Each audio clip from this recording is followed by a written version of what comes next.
Welcome to ReImagining Liberty, a show about the emancipatory and cosmopolitan case for radical social, political, and economic freedom. I'm Aaron Ross Powell. We talk a lot about liberalism on this show, but to date haven't done an episode on just what liberalism is. So it is my pleasure to have Chandran Kukathas join me today to fix that. He is Dean of the School of Social Sciences and Lee Kong Chian Chair Professor of Political Science at Singapore Management University. He's also the author of many books, including the classic The Liberal Archipelago and his most recent Immigration and Freedom. We set out the basic principles of liberalism, explore the nuances and complicated application of them, and dig into critiques that have been raised by non-liberal thinkers. Let me very briefly mention that ReImagining Liberty is a listener-supported show. If you enjoy these discussions and want to get early access to new episodes, you can become a supporter by heading to reimaginingliberty.com. With that, let's turn to my conversation with Chandran Kukathas.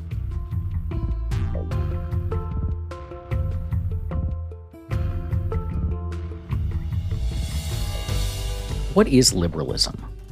So that's sort of straightforward question, simply because obviously there are many different views about what this is. There's and there are different kinds of answers. There are historical answers, there are philosophical answers, and I would say there are political answers. So someone who wants to give you an historical answer, for example, would probably try to recount the history of a way of thinking about the world that arises in the West somewhere around the 19th century. If you actually look at the term, maybe a little bit earlier. If you look at the sentiment, usually people will refer to the Spanish political movement, sometimes called the Liberales, who were essentially anti-clerical and anti-aristocratic, and so they were constitutionalists who wanted to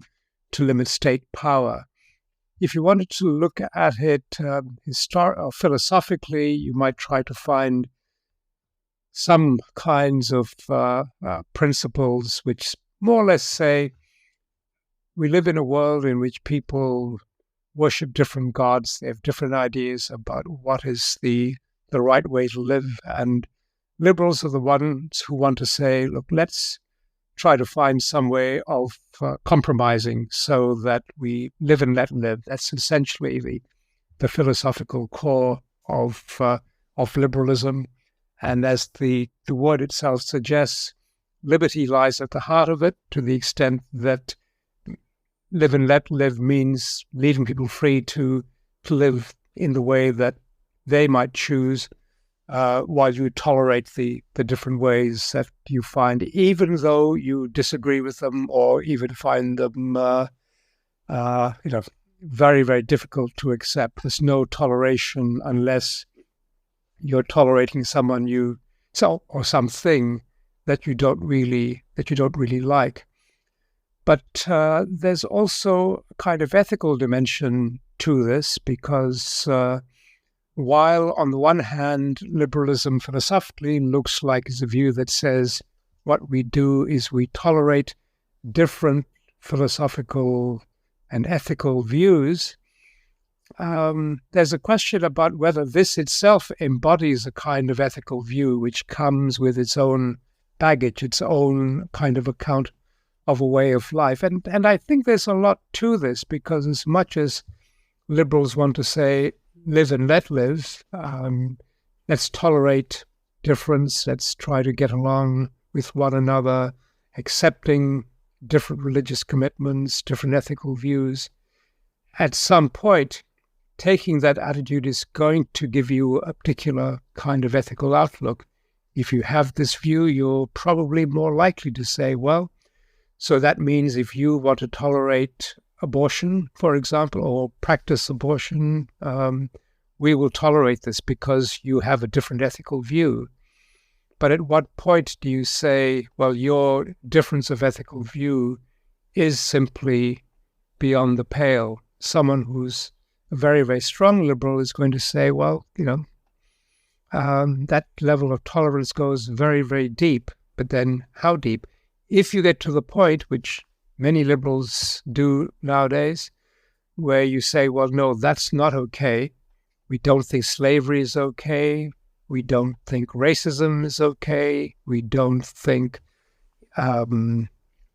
disrespect for people with different views about gender is not okay. Well, once you do that, you may think of yourself as a liberal, but you're also departing from the basic principle of tolerance on the grounds that certain things are beyond the pale, and liberals will have different views about this than, say, conservatives might, or socialists might, or people from different religious sensibilities might.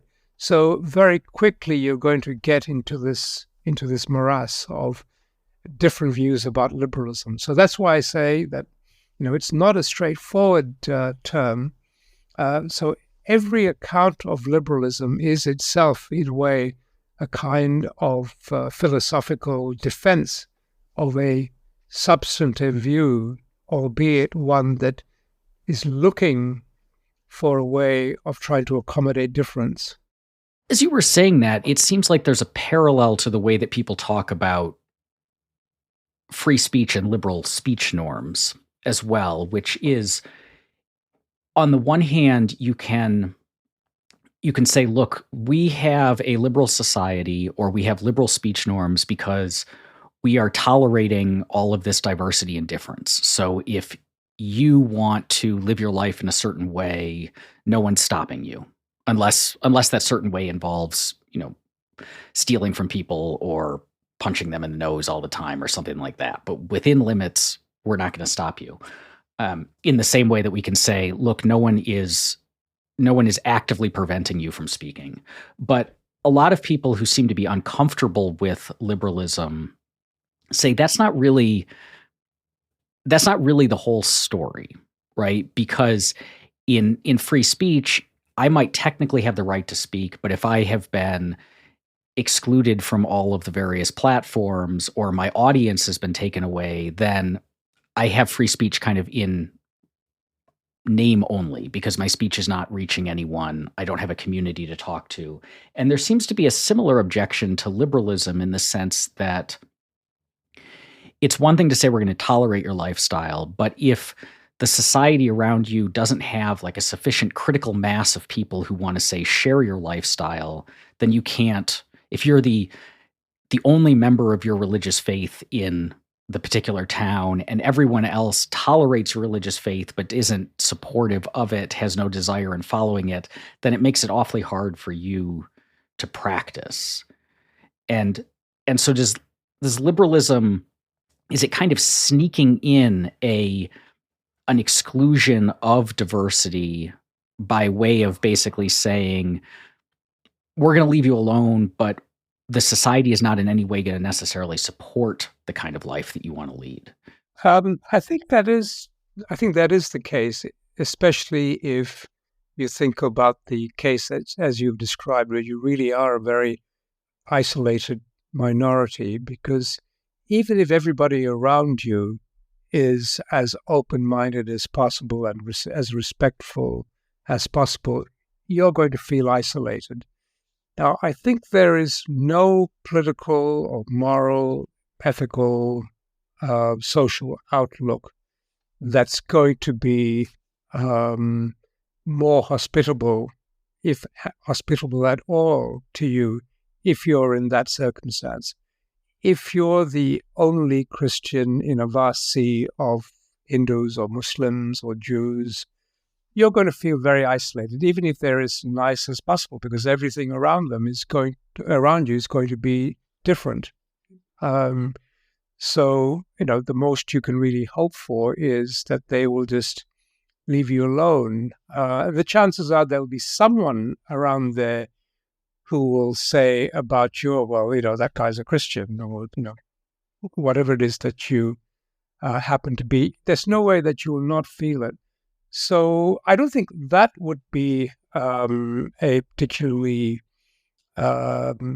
useful case to examine. I think it would be more useful to think about cases where Okay, you do have a substantial enough minority surrounded by people who are different that you can, in fact, live your life without feeling completely surrounded.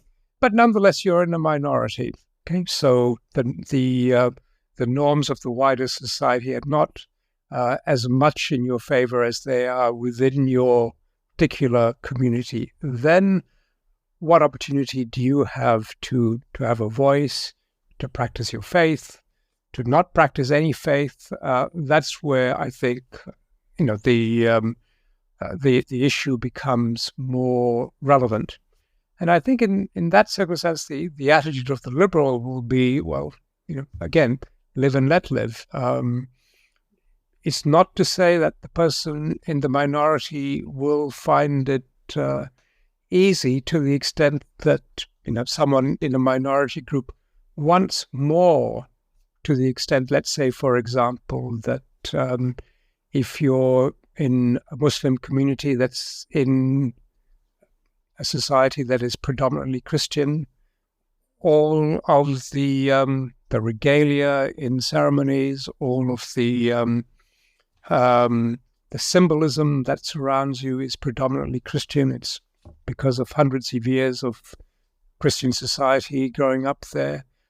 You may want more than that, but it'll be hard for you to turn around and say to everybody else, you've got to somehow dismantle all of this. I don't think you could say that any more than if you were a Christian in a Muslim society. You could say, look, you've got to change the architecture, change the days of the week, change the holidays, because I feel uncomfortable. I think that's simply a part of social reality. We are always in a minority with respect to certain things. Minorities have to find ways of respecting the norms that are there around them. But I think the liberal attitude would be for both parties to actually try to have some respect for the others. But truth be told, it's a very difficult thing to do. It's difficult to do when you're in a minority because you're in a minority. It's difficult to do when you're in a majority because being in the majority feels like the natural state of things. Okay, why should you compromise in some way? Why should you be tolerant? You have that power, either informally or formally. So we've been talking about liberalism as the word you use is an attitude. So this attitude of live and let live, of respecting diversity and neutrality to the extent that we can. How does that relate to liberalism as a governing philosophy, as laws, as sets of institutions? And I guess one way to ask this is, imagine we had the enlightened despot ruling society who has absolute authority, but sets the laws such that they reinforce liberal norms.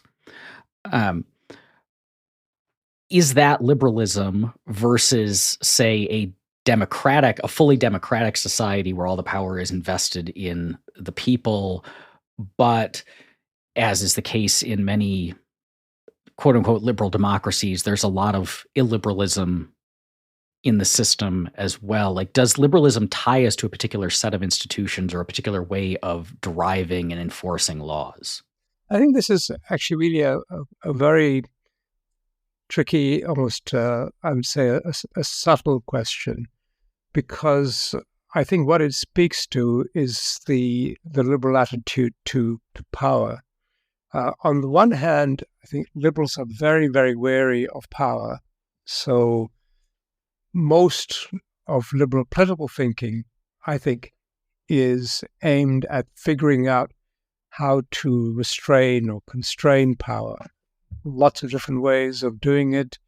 Some of it is constitutionally, to find ways of limiting what presidents, legislatures, judiciaries can do, sometimes by dividing power among these, but also sometimes trying to divide and limit power socially by restricting the things that people can do to amass power.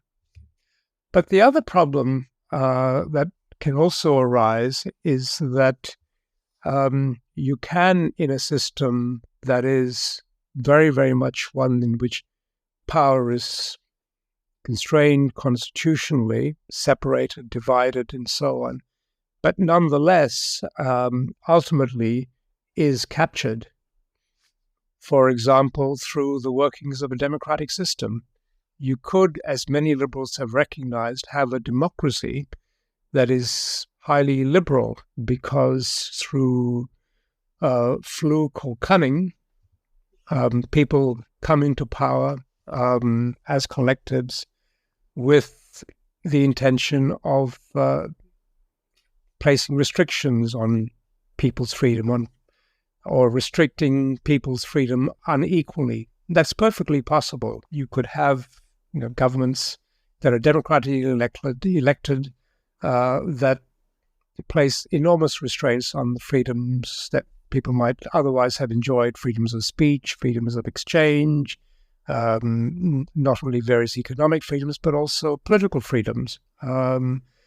Equally, it's quite possible that you have a dictator, say at the extreme, who has attitudes that are very liberal. I mean, this is not a perfect analysis or analogy, but let's say you had a Marcus Aurelius whose interest is in governing well, or an Ashoka, the emperor of India. Now, these people were not by any means liberals, but on the other hand, they had a certain attitude to government, to rule that sought good rule. You could also have someone coming to power by democratic means who wishes to rule in a completely illiberal way. So I don't think for liberals there's an easy answer to this particular conundrum. How do you preserve liberal values to the extent that these embody an attitude of tolerance and a spirit of live and let live, willingness to ensure freedom of others to live their own lives, speak their own minds, worship as they wish, when liberal institutions and mechanisms can bring into prominence people, governments, legislatures, judiciaries that don't share that attitude. How, in an ideal sense, does a liberal society figure out where the limits of live and let live are? So we can stipulate that there are easy cases, like if your living involves murder, we're not going to let live in that case. But it seems like a lot of the backsliding you see in liberalism, a lot of the times when people who have claimed liberal values suddenly are expressing illiberal urges are specifically on that. So I was a liberal until liberalism called for accepting transgender identities, and that's a bridge too far for me. Or I was a liberal until my particular religion became a minority, and then that's a bridge too far for me. And it seems like this is, there's the murder is an easy case. Saying I just really don't like redheaded people and that's a bridge too far is an easy case in the other direction, but things get awfully fuzzy in the middle. They do get fuzzy very quickly, even with the question of murder. It's not all that clear cut. Just conceptually, murder means wrongful killing. So to say that everyone accepts that murder is wrong is essentially a tautology. Of course, everyone agrees that murder is wrong. That's what murder is. Where it gets difficult is figuring out what counts as murder. Is voluntary euthanasia or assisted suicide murder? Some people would say yes, others would say no. Is abortion murder? Some would say yes, others would say no. Is killing in war murder? Is execution for punishment murder? Here, people just differ enormously. No one differs on the question of whether murder is wrong, but there's an enormous range of views on what counts as wrongful killing. And so I think this is where saying something like, well, I have a liberal attitude is not going to get you very far, because it's not in itself going to settle the question. Now, one response to this might be to say, okay, what we need to do is find the correct answer ethically. The problem is here, by hypothesis, there is ethical difference. And it's not that the people who are differing ethically, some of them thoughtful and others not. It's actually there are thoughtful people on all sides of this question. So what you have to figure out is, where do you go from there? I don't think that this question is settleable ethically in the sense that there's any hope of a demonstrative solution to this. Of course, everybody will have, holding their own respective views, people who are among the finest minds who hold the same view, who will be able to offer excellent arguments in favor of that view, whether we're talking about abortion or euthanasia or killing in war and so on. But none of them are going to persuade the others. So the ultimate solution or answer is going to be a political answer. It's not going to be an ethical one. Now, this means that when those issues are settled politically, those who have very, very strong ethical convictions on the subject, are many of them going to be distressed, angry, upset about the outcome, because they think there is one correct answer. I think on the whole, the liberal attitude is going to be, this has to be resolved politically. It cannot be resolved ethically, because by hypothesis there are different ethical views, and there are only a few options when there's ethical difference in this regard. You go your separate ways, which means maybe you move apart physically, or you come into conflict to enforce one view over the other, in which case the side that will win will just be the one that's more powerful. Now, that's probably the reality a lot of the time, but that's hardly an ethically convincing solution. It just means that the stronger party wins. It doesn't mean that the stronger party is right.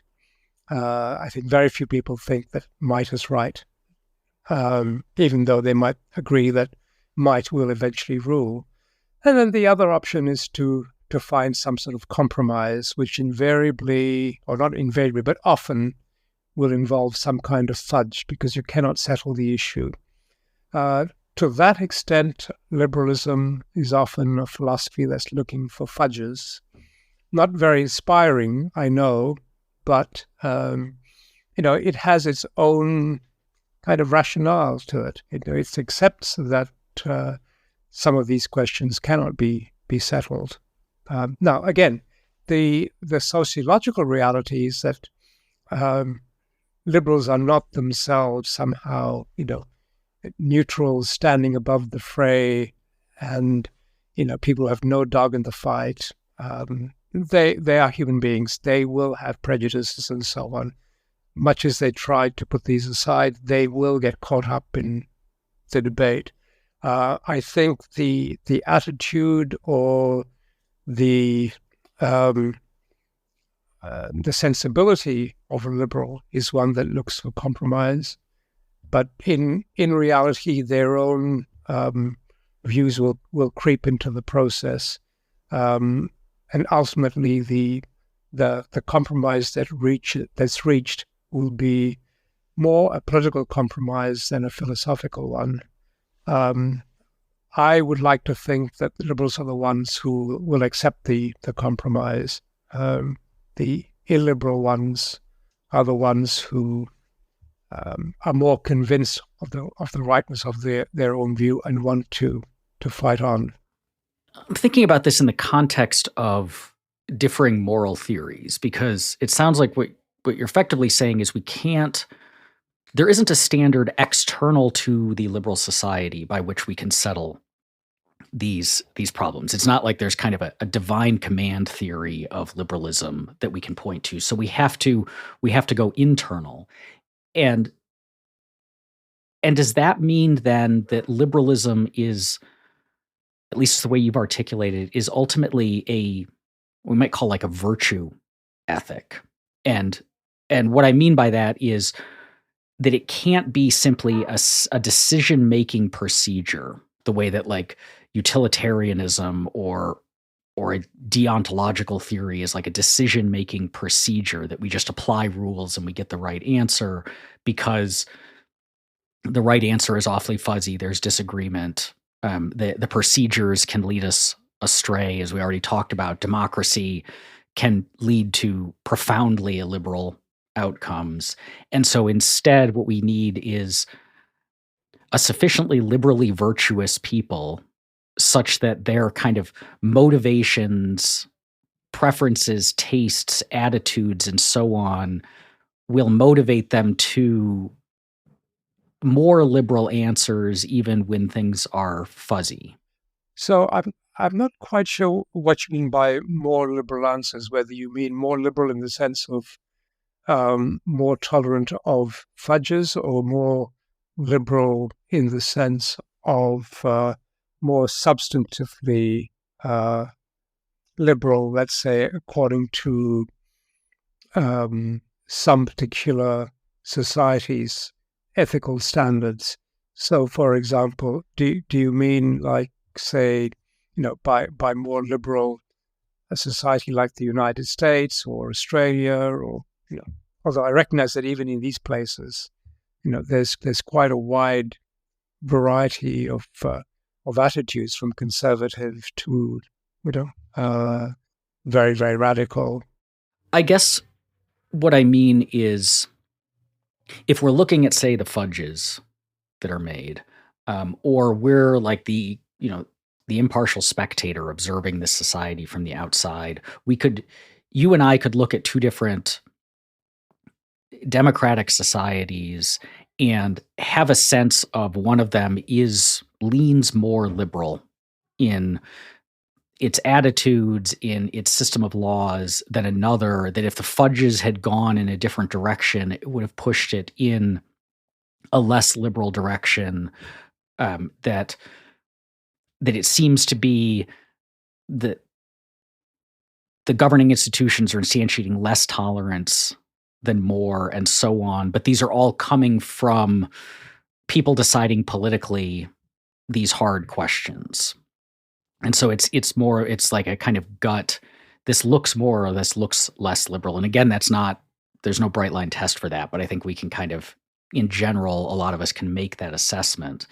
And so what I'm wondering is how much of that depends upon a society having the right decision procedures in place for settling differences versus the society having kind of sufficiently liberal values internal to like the people themselves. So you could have a society that has liberal governing institutions, but if a sufficient quantity, say, of non-liberal people come in, or a sufficient quantity of the people's attitudes shift away from tolerance, those mechanisms are going to turn towards a liberalism. Yeah. No, I understand what you're getting at. No, I think the outlook of the people is extremely important. If the attitudes of the people are, let's say, inclined to what in the 18th century would have been called enthusiasm, nowadays we would call fanaticism, then you're not going to get the kind of society that liberals would like, with all the institutions that you try to set up. And here what I mean is, no matter what kinds of legal structures or political rules you set up, I'm not going to say institutions, because in a way, institutions are just really what's in our heads. It's not an institution is not what's on paper or what's written down. An institution exists only when there is a way of thinking, and that way of thinking depends on the outlook of the populace. This is what makes institutions fragile. because the way people think is also in part dependent on the kinds of rules that are there, the extent to which the rules are enforced or transformed, or in another case, disparaged by people who are influential. And, lots of well-known European thinkers reflected upon this. If you want to go to a not very liberal thinker in Thomas Hobbes, he recognized that it's one thing to have the laws that he recommended, but he also said the people have to be educated to embrace these. Otherwise, it's not going to work.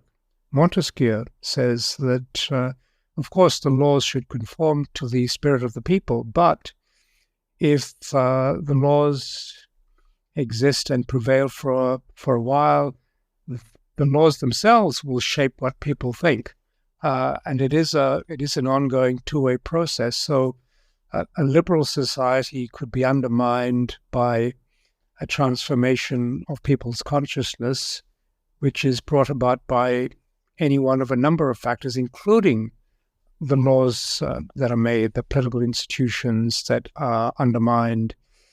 If people cease to have confidence in the integrity of their institutions, this could change their attitudes, make them more vulnerable to those who want to tell them that things should be done differently, for example. Doesn't that just seem then to reinforce the illiberal critique that liberalism pretends to neutrality, in the sense that it says we value diversity and live and let live, and everyone can pursue their own conception of the good so long as it's not, however we want to define it, and like rope it off, harmful to others pursuing their conception of the good. But everything you just said sounds like, but we also need to indoctrinate you into a set of our particular conception of a set of virtues necessary for this thing. Yeah. There is something to that. I wouldn't want to go so far as to say that liberalism promises neutrality, so I think it can't. Maybe the most it can say is that it strives towards neutrality in the sense of having an open and capacious outlook, willing to listen to all points of views, especially those that are in the minority, those that are rejected by others, those that are struggling to, find their way in the world. But it cannot promise neutrality, because any set of institutions, any set of rules, by the very nature of rules and institutions, will issue in an outcome. It will mean that a decision will be taken. So it cannot be neutral in any stronger sense than that. Some things will be prohibited. Some things will be permitted. There's no way of avoiding that. So it can't be neutral in that way.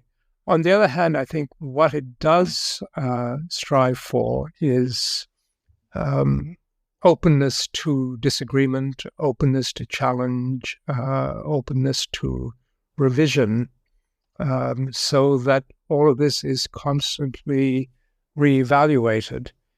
What it doesn't or shouldn't try to do is to settle things once and for all.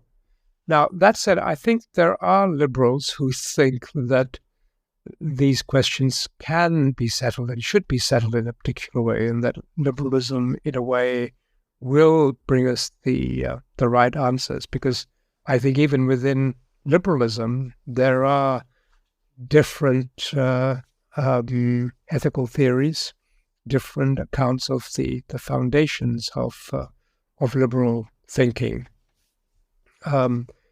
Among those, for example, who think that toleration is very important, there is a view that the limits of toleration are given by justice.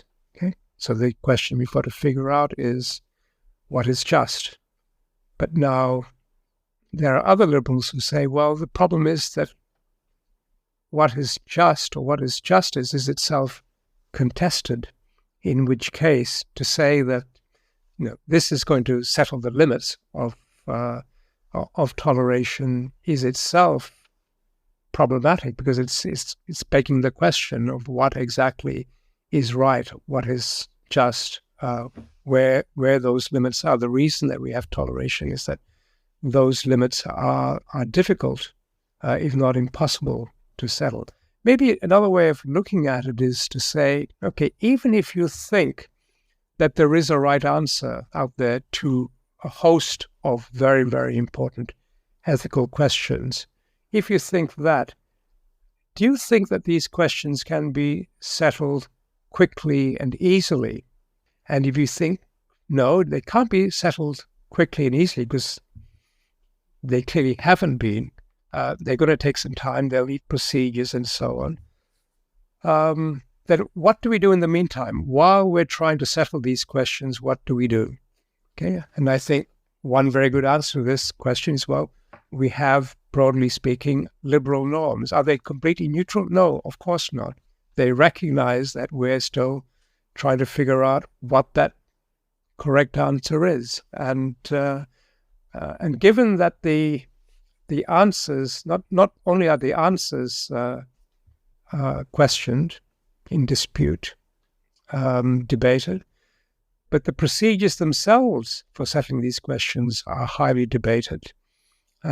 You have to be open not only to the solutions, but also to the methods.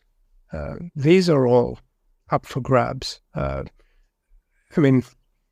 It's for this reason I think that liberals are sometimes caricatured as people who won't take their own side in a debate because they can see the other side. And there's some truth of it in this. Maybe it's also a virtue, but at critical moments, you also need to make a decision. This is why I think when these decisions are made, ultimately, they're made politically, which means that the answers are settled by power. Those who have the capacity to enforce an outcome will do so. I think liberals, like everybody else, just has to accept that. That's just the nature of reality. I think liberals will step up still if they're thinking rightly and say, well, okay, so that's settled, but that was settled because, the more powerful got their way, as they always do. Hooray for us, we were in the powerful side, but that's not what makes us right. I'm reminded of the professor I had in my first year of law school who, upon discovering that I had a background in philosophy, pointed out that it's great to discuss matters of justice and try to define it, but your client doesn't want to wait for you to settle the matter. And you just have to convince the judge and move on. But as someone who has spent your career articulating and defending liberalism, what do you see as the most either challenging or interesting critiques of liberalism? I think the most important challenge to liberalism at the philosophical level is the one that says that, and you've raised this question already, is that the promise or the aspiration to neutrality is unachievable. And I think the challenge is right. It's just that I don't think that the alternative is going to resolve anything, because it gets us back to the starting point where there are different claims about what is right. There's a very famous critique, which is, I think, essentially a critique of liberalism by the philosopher Alistair MacIntyre, first advanced, I think, in comprehensive form in his book, of 1981, After Virtue, which he begins in a very dramatic form when he says, okay, imagine that there's been, a catastrophe globally and all the libraries have been destroyed, and what we're left with is only fragments of books and, whether of scientific knowledge or historical knowledge, and we try to piece things together again, but all we've got are these fragments. It would be very difficult because, how do you understand a scientific theorem or an equation unless you know the full context? And he says, the moral life we live is a bit like that. In his analysis, as a result of the work of mostly philosophers in the European tradition in the 17th and 18th centuries, he means Thomas Hobbes and David Hume, the attack on a reason-founded ethics was so comprehensive that we now live in a world, a post-Enlightenment world, in which all we've got are these fragments of moral knowledge. And, there is a natural law tradition that's trying to recover this, but we can't in the real world because our knowledge has been so fragmented by the attack. It's a very, very powerful critique, but maybe the most powerful critique of liberalism there is. In this case, really coming from a Catholic tradition. Leave aside the fact that I just don't think it touches anything that's relevant in other, ethical traditions, because they haven't been subject to this particular history, whether you're talking about the Islamic or the Hindu or the Chinese or the Japanese. But leave that aside. Even if you took this view as presenting an important critique of liberal thinking, where do we go from here? Do we really say, okay, what we need to do is go back to Aristotle and St. Augustine and Aquinas and reconstruct everything from there to get the right answer? I think you might come up with a clear philosophical answer. I think you'll struggle to find even broad agreement among all of those within that tradition, but you're really still going to struggle against those who don't buy that particular story. Now, at that point, what do you do? You've still got this ethical diversity. Where do you go? If you're going to say, well, we'll enforce the correct view. Well, MacIntyre himself ends his book by reflecting on the history of Saint Benedict, who, in a world in which no one accepted his particular interpretations of Christian teaching, left for life in, isolated communities, waiting until such time as, the whole tradition might be recovered. Well, that's not a particularly, helpful kind of diagnosis of the problem if you're looking for an answer of how we live together in the modern world. Again, leaving aside the fact that we also live in a world in which there are Hindus and Buddhists and Muslims and utilitarians and ethical intuitionists, virtue ethicists of different kinds. We still have to, find a way of coexisting.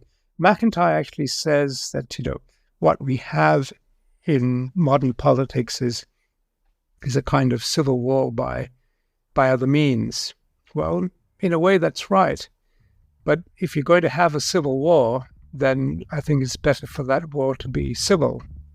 And that's what I think liberalism is advancing or advising. Okay, let's find a civil way to engage, given that the alternative is warfare. Thank you for listening to Reimagining Liberty.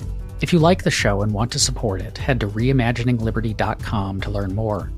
You'll get early access to all my essays, as well as be able to join the Reimagining Liberty Discord community and book club. That's reimaginingliberty.com, or look for the link in the show notes. Talk to you soon.